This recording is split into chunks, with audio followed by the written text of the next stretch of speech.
आपका फिर से सबका धन्यवाद कि आप समय निकाल कर आए हैं। जितने भी आपने सवाल किए हैं वैलिड सवाल है, आपके डाउट्स, आपकी शंकाएं सब वैलिड ही है।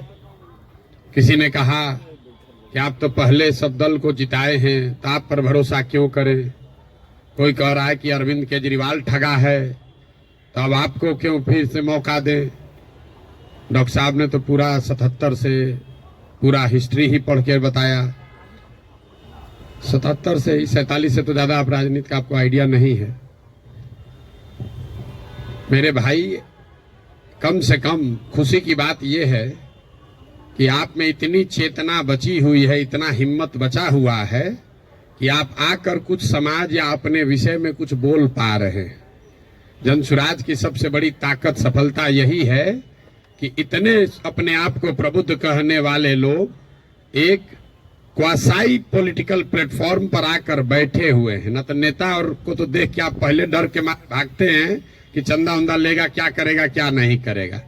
आप यहाँ आए हुए हैं और इस घबराहट में नहीं है कि आपसे कोई कुछ ले लेगा, और आपकी हिम्मत हो रही है कि आप खड़ा होकर सवाल पूछ रहे हैं। ये जनसुराज की पहली ताकत और सफलता है।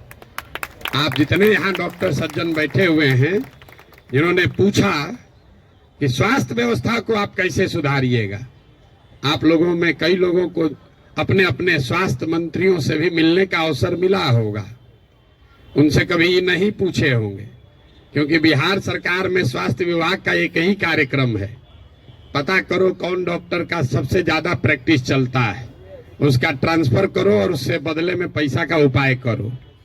लेकिन आप में से किसी भी डॉक्टर ने आज तक ये हिम्मत नहीं की होगी कि जाकर पूछे स्वास्थ्य मंत्री से, जिसको आप वोट दबाते रहे हैं, कि भैया ये आप स्वास्थ्य सुधारने के लिए क्या करेंगे। पीछे सज्जन ने हमसे माल न्यूट्रिशन की भी बात पूछी है, अलग अलग आपने सवाल किया है, तो आप उन सवालों पर आएंगे, एक एक सवाल का जवाब भी देंगे। आपकी हमारी दुर्दशा इसलिए है कि बहुत साल पहले, सैकड़ों साल पहले, जो ग्रीस के बड़े दार्शनिक प्लेटो ने कहा कि if you do not participate in democracy, be ready to be ruled by your inferiors. अगर समाज में, राजनीति में आप भागीदार नहीं बनोगे तो इस बात के लिए तैयार रहो कि कोई मूर्ख आदमी राजा बनकर आप पर शासन करेगा।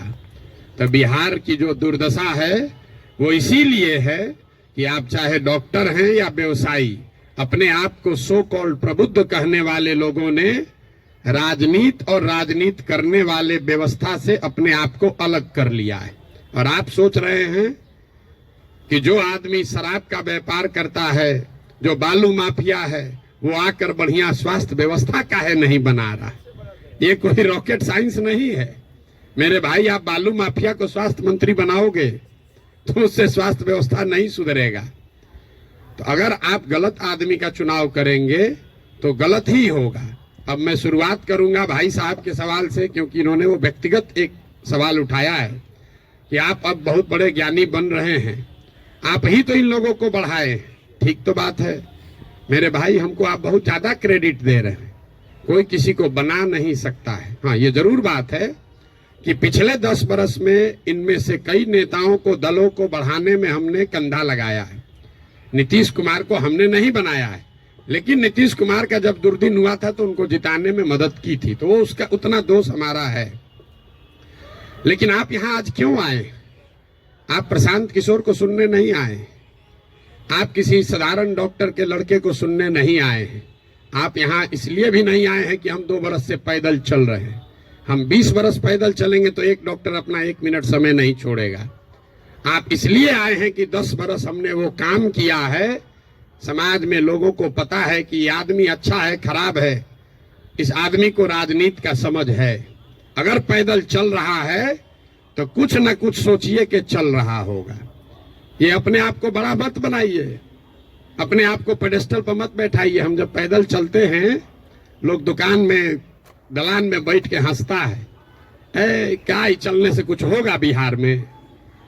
फिर भी हमारे पास आता है, इसलिए आता है कि उसको डर है कि ये प्रशांत किशोर चल रहा है। और वो डर इसलिए है कि 10 बरस हमने वो काम किया है जो आप कह रहे हैं।